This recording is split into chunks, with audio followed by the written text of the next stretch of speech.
Située à 552 mètres d'altitude, Talamanca est à l'extrême du parc naturel de Saint-Llorès-del-Munt et l'Aubac.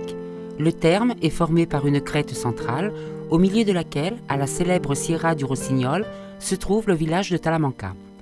Il s'agit d'un village de 190 habitants à peu près, formé par d'étroites rues et fortes pentes, où le château et les édifices qui l'entourent dessinent un village typique médiéval avec une suffisante quantité d'endroits et éléments d'intérêt, qui commence dès le nucléo ancien avec le majestueux château et l'église de Santa Maria.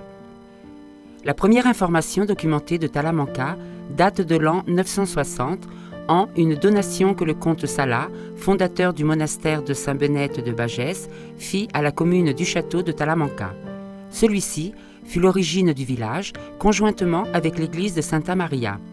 L'espace qui se trouvait entre les deux constructions fut le choisi par les paysans pour construire leur maison, cherchant la protection qu'il offrait.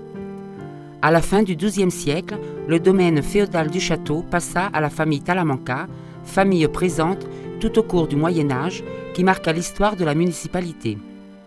Cette lignée s'initia avec Bernard de Talamanca et actuellement, l'église de Santa Maria conserve encore le sarcophage d'un de ses membres, Berenguer de Talamanca, mort en 1325.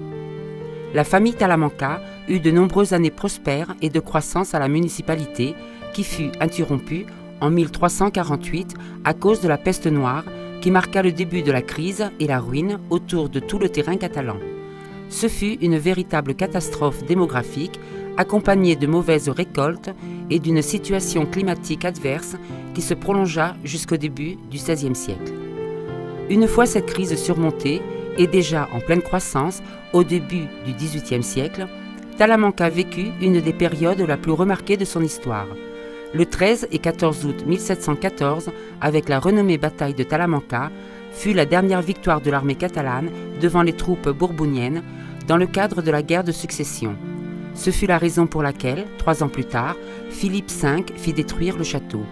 Peu à peu, Talamanca se récupéra et eut des années de prospérité économique basées essentiellement dans l'agriculture de blé et surtout de la vigne.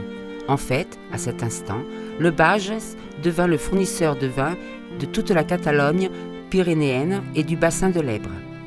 Ce furent des jours de grande croissance économique que la maladie du phylloxéra et les fabriques textiles de Llobregat furent les coupables de tuer d'un jour à l'autre au XIXe siècle.